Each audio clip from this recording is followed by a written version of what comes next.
नमस्कार, मैं हूँ विकास कुमार और हम मौजूद है गोविंद नगर पलिया पिपरा में, जहाँ अवसर है यह ब्रश हस्तांतरण करने का अवादा फाउंडेशन मुंबई द्वारा। आइए बातचीत करते हैं। आज हमारे साथ मौजूद है रितु पटवारी, जो डायरेक्टर है अवादा फाउंडेशन की। हम जानते हैं कि ये बस देने का उद्देश्य क्या है और इसके पीछे अवादा फाउंडेशन का उद्देश्य क्या है।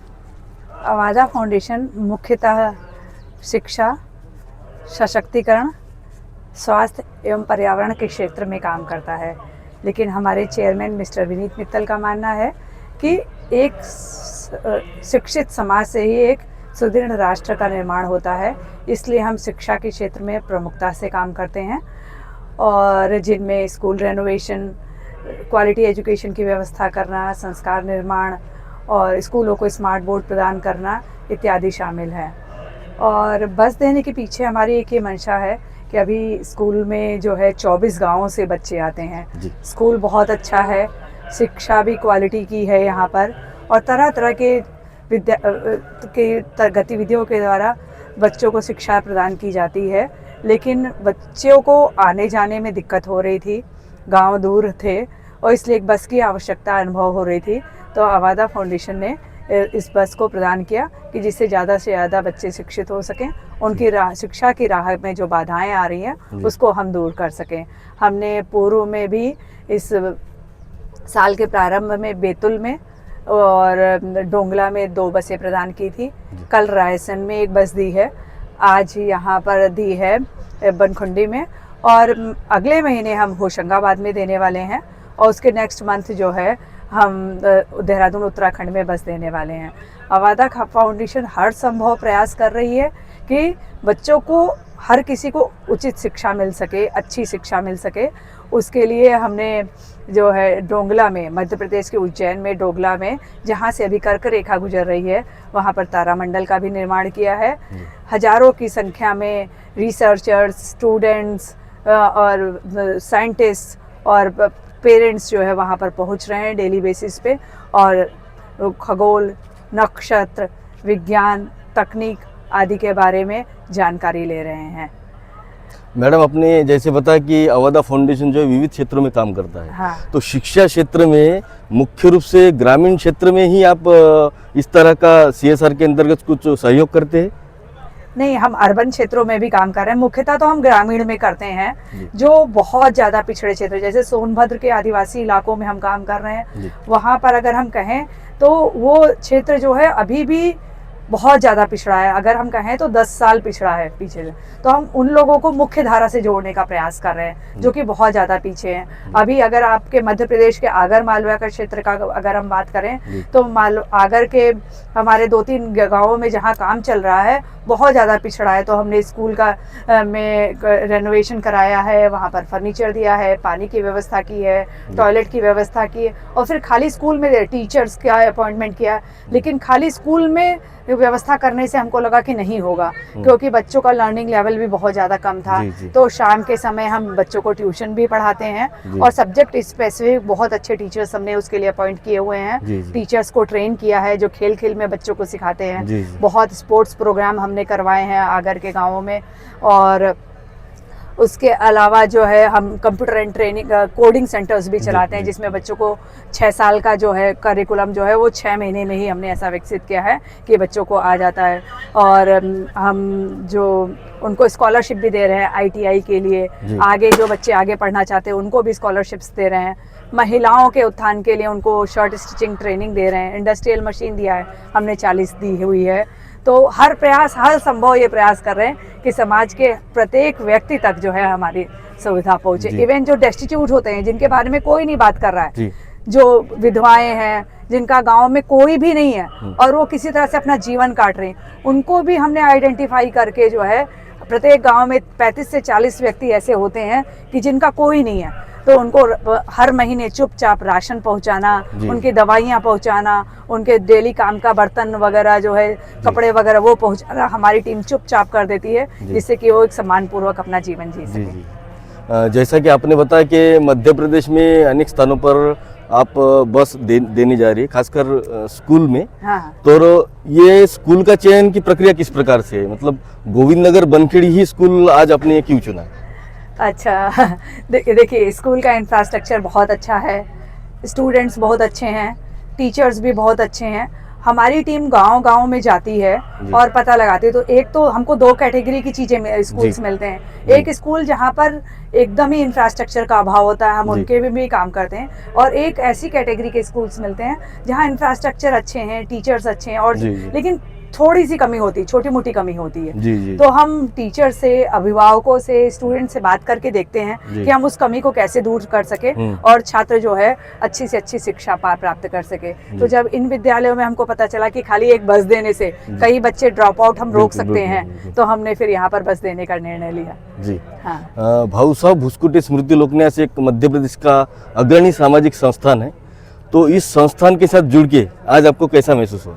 अरे हम एक तो जिस तरह बच्चों का लर्निंग लेवल है, जिस तरह का डिसिप्लिन है, ये मैं तो शुरू से देख रही हूँ, और आज पहली बार नहीं जुड़े हैं। हम लोग हमेशा से काम कर रहे हैं विभिन्न संस्थाओं के साथ मिलके, और हम उन्हीं संस्थाओं का चयन करते हैं जिससे हमारी एनर्जी मैच होती है। एक समझ में आ जाता है कि वो हमारा और उनका मानसिक स्तर लगभग सेम है, और हम जैसा सोच रहे हैं, और सबका अल्टीमेट लक्ष्य यही है कि समाज का विकास हो, बच्चे आगे बढ़े। तो इस तरह से, और इन संस्थाओं से अभी आपको लग रहा होगा कि शायद हम पहली बार मिले हैं। हम पहली बार नहीं मिले। हमारी विभिन्न प्रकार की गोष्ठियां होती हैं, सेमिनार्स होते हैं, वर्ल्ड हिंदू इकोनॉमिक फोरम्स होते हैं, उसमें जो उनकी गोष्ठियां होती हैं, उसमें उनके जो पदाधिकारियों से मिलते हैं, हम आपस में विचार शेयर करते हैं, और वहीं पर ही हमको पता चलता है कि जब वो लोग भी अपने विचार शेयर करते तो पता चलता है कि बाकी सब चीज़ तो बहुत अच्छा है, लेकिन एक बस अगर मिल जाती तो हमारे 40 कम से कम 200 बच्चे स्कूल छोड़ने से रह जाते हैं। तो हम वहीं पर ही सोच के आते हैं कि अब हम अपनी टीम को वहाँ भेजेंगे और बस एक देंगे, कोई बच्चा जो है पढ़ाई से वंचित नहीं रहना चाहिए। यह संस्थान जो है विविध क्षेत्र में कार्य कर रहा है। हाँ। जैसे कि कारीगरी है, कृषि है, ऑर्गेनिक फार्मिंग है, फलोद्यान है। तो आप शिक्षा क्षेत्र के अलावा इस संस्थान को आगे कहाँ तक विस्तार देने का, सहयोग देने का, वित्तीय हो या फिर तकनीकी सहयोग हो, सोच रही? हम साथ में मिलके कोलैबोरेशन कर सकते हैं। हम अवादा फाउंडेशन ने भी ऑर्गेनिक फार्मिंग में बहुत काम किया है, और अभी हम सोनभद्र के, अगर हम आदिवासी इलाके की बात करें तो वहाँ पर हमने महिलाओं के पास थोड़ी थोड़ी जो जमीन थी उसमें उनको किचन गार्डन की ट्रेनिंग दी है, और उनको सीड्स प्रदान किए हैं, और उनको पानी की व्यवस्था की है। और वो बहुत अच्छा देख के इतनी खुशी हो रही है कि वो महिलाएं, जो उनको लग रहा था कि हमारा जीवन निरर्थक है, हमारे में कोई योग्यता नहीं है, जब वो अपना एक पालक उगा के उसे तोड़ के खा रही है ना, तो जो उनके चेहरे की जो खुशी है वो बहुत देखने लायक है। मैं उस खुशी को देखने के लिए 24 घंटा ट्रैवल करके जाती हूँ। और ऑर्गेनिक फार्मिंग में भी हम काम करते हैं कि क्षेत्र में हमने मियावाकी टेक्निक अपनाई हुई है, जिसमें 1.5 लाख पौधे लगा के और नर्चर कर दिए। और आप विश्वास करोगे कि वो बंजर जमीनों पे हमने लगाने का जो है सफलता प्राप्त की है, लगाने में सफलता प्राप्त, और अभी भी चल रहा है हमारा काम, निरंतर दिन रात चल रहा है जो वृक्षारोपण का। और उसके अलावा स्वास्थ्य के क्षेत्र में भी हम काम कर रहे हैं। हमारे हेल्थ चेकअप कैंप तो लगते ही हैं। हम 1-on-1 भी लोगों को ले जाके, अगर सुविधा है, जैसे मान लीजिए हेल्थ चेकअप कैंप है, तो उसमें हर कोई नहीं कवर हो पाता है। अगर सपोज अगर हम कहें कि किसी बच्चे को मानसिक बीमारी है, तो वो हमारे हेल्थ चेकअप कैंप में नहीं कवर होगा। तो अगर उसको मानसिक बीमारी थी, हमारी टीम उसको साथ में ले गई और उसको रांची में ले जाके उसका इलाज कराया, और एक बार ले जाके इलाज करा के हमने नहीं छोड़ा। हम हर महीने फॉलो चेकअप कर रहे हैं, कोई प्रॉब्लम आ रही है वो भी देख रहे हैं, दवाइयाँ भी दे रहे हैं। तो ऐसे हम जिस गांव में जाते हैं ना, हम उसको विलेज एडॉप्शन प्रोग्राम कहते हैं, उस गांव के हर व्यक्ति की जो समस्या है उसको सॉल्व करने की कोशिश करते हैं।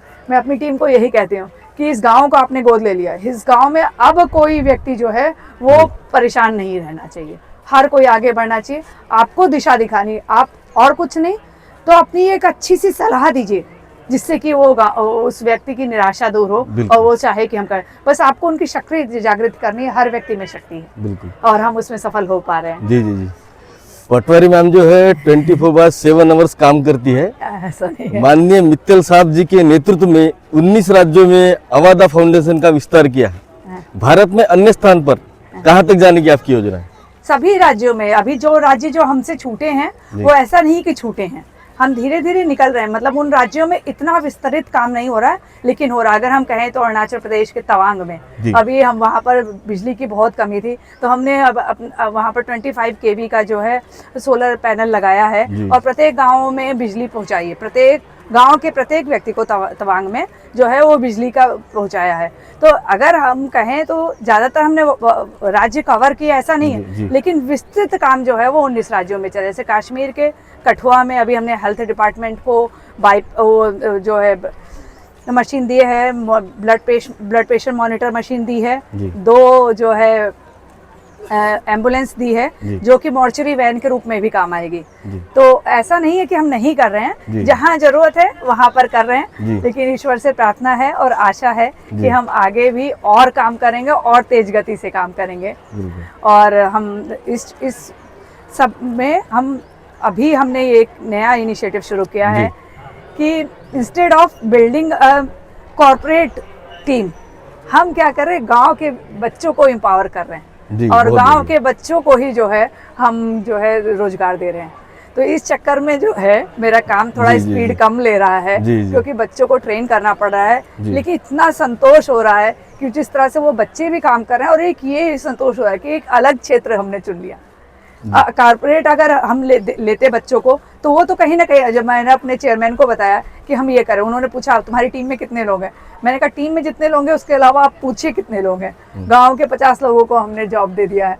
तो वो बोले कि ये सबसे बड़ा काम हुआ है, क्योंकि जो कॉर्पोरेट टीम है ना, वो लोग कहीं ना कहीं जॉब पा लेंगे, कुछ ना कुछ कर लेंगे, अपने आप को वो कर लेंगे, उद्योग बना लेंगे। लेकिन जो ये गांव के बच्चे थे ना, ये नहीं कर सकते थे। आपने उनको एम्पावर किया, उनको जॉब दिया है और उनको एक दिशा दिखाई है, वो सबसे बड़ा काम किया है। और आप विश्वास करोगे कि ये भले आप उसको रिकॉर्ड करो चाहे ना रिकॉर्ड करो, लेकिन जो एक मेरे सबसे ज्यादा दिल के करीब एक इनिशिएटिव है, वो है कि एक लेबर का बच्चा था जयपुर में, प्राइम मिनिस्टर अडॉप्टेड विलेज है वो जयपुर वाराणसी का। उसके पिता की जो वार्षिक आय है वो 65,000 रुपए कुल मिला के। उस बच्चे का मैंने इंटरव्यू किया, वो खाली अपना नाम भी नहीं बता पाया, लेकिन मेरे को लग गया था, क्योंकि वो बनारस का टॉपर था, कि मैं इसको इंजीनियर बना ले जाऊंगी। मैंने कहा मैं आपके लिए क्या करूं? वो बोला कि मेरे को कोटा जाना है, कोचिंग करना, लेकिन मेरे को कुछ नहीं पता है क्या करना है। मैंने क्या किया, वो और उसका एक साथी था, उसको अपनी टीम के साथ कोटा भेजा, एडमिशन कराया, उसके लिए रूम दिलाया, खाने पीने की व्यवस्था कैसे करनी है वो कराया। जब वो घर आता था तो उसके लिए बस की टिकट का इंतजाम करवाते थे। वो बच्चा जो है मेंस क्वालिफाई कर गया, एडवांस में सिर्फ दो नंबर से निकला बचा, और वो राजीव गांधी टेक्निकल यूनिवर्सिटी में पढ़ रहा है और कंप्यूटिंग एंड अकाउंटिंग कर रहा है। दूसरे बच्चे को मथुरा के एक कॉलेज में 100% फी वेवर के साथ एडमिशन मिला।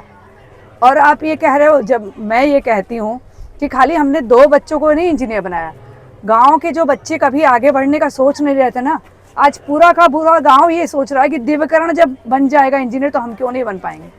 अब हमको सिर्फ वही मैं अपनी टीम को कहती हूँ कि गांव के एक व्यक्ति को अगर आप आगे बढ़ाएंगे, पूरा गांव अपने आप जो है वो आगे बढ़ जाएगा। उनके में वो सोच ही नहीं थी कि हम आगे बढ़ सकते हैं, मेन चीज ये थी। और ऐसे ही ITI स्कॉलरशिप के लिए जानते क्या होता है, सारी कंपनी क्या करती हैं, स्कॉलरशिप अनाउंस किया, उसके बाद एडमिशन टेस्ट लिया, एडमिशन कर दिया, हो जाता है। हमारा काम तो साल भर पहले शुरू हो जाता है। गांव के जो बच्चे हैं उन्होंने ये मान लिया होता है कि हमको लेबर बनना है। हमारी टीम बार बार गांव में जाती है, बच्चों को बताती है कि ITI स्कॉलरशिप बनने से आप जो इलेक्ट्रिशियन बन जाएंगे, आप फिटर बन जाएंगे, उसके बाद तो आपको यहाँ पर जॉब मिल जाएगा। अब बच्चा कन्विंस हो गया 10 बार जाके, लेकिन माँ बाप नहीं कन्विंस होते हैं। फिर माँ बाप को कन्विंस करते हैं, फिर बच्चे को ले जाके हम कॉलेज दिखाते हैं, माँ बाप को ले जाके कॉलेज दिखाते हैं। उसके बाद जो है उन बच्चों को मैं मेंटोर करती हूँ, कॉलेज का डायरेक्टर मेंटोर करता है, 100% स्कॉलरशिप देते हैं, तब वो बच्चा एडमिशन लेता है। और एडमिशन करने के बाद भी ये होता है कि भैया हमारे तो रहने की जगह नहीं हो पा रही है, पैसा नहीं बच पा रहा है, तो पैसे देते हैं, हम लोग किताबें देते हैं। और उसके बाद भी कोई प्रॉब्लम आ गई, मान लीजिए एक बच्चे का जो है फादर की डेथ हो गई, तो हम लोग उनका हैंड होल्ड किए हुए हैं, उनकी माँ को समझाए हुए हैं, उनको थोड़ा बहुत पैसे दे रहे हैं, उनका काम चलता रहे कि भैया 1 साल अम्मा आप और निकाल लो, आपका बच्चा अगर जो वो बन जाएगा, इलेक्ट्रिशियन बन जाएगा, आपके सारा दुख दर्द दूर हो जाएगा। और हम सफल हो पा रहे हैं। बहुत बढ़िया। कोई सामाजिक संस्थान है, समिति है या स्कूल है जो अपने संसाधन बढ़ाने के लिए यदि अवादा की मदद मांगता है तो किस तरह से वो अवधा तक पहुंच सकता है? सब पहुंच सकते हैं। हमारे वेबसाइट पे हमारा ईमेल एड्रेस है। जी। हमको ढेरों ईमेल प्राप्त होते हैं। जी। जो भी ईमेल प्राप्त होता है हम लोग उसको जो है एड्रेस करते हैं। जी। हमारे सोशल मीडिया पेजेस भी हैं। जी, जी। उसमें भी हमको मैसेंजर्स में भी हमको मैसेज मिलते हैं। जी। हमारी टीम सबको अप्रोच करती है। जी। हाँ, बस वो है रिक्वेस्ट जेन्युइन होना चाहिए। हम सब करते हैं। उस पर तो बहुत लोग बोलते हैं हमको नौकरी चाहिए, ये चाहिए, तो हम वो सब नहीं एड्रेस कर पाते, लेकिन हम कोशिश करते हैं कि हमारी टीम सबको जो है अप्रोच करे और सबकी जो है प्रॉब्लम सॉल्व करने की कोशिश करे।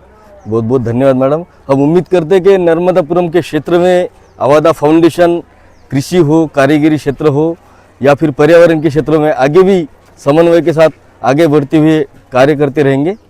नर्मदा में अगर खंडवा में हमारा छात्रावास बन रहा है, जी। आपको भी पता होगा जी, शायद, जी। खंडवा में।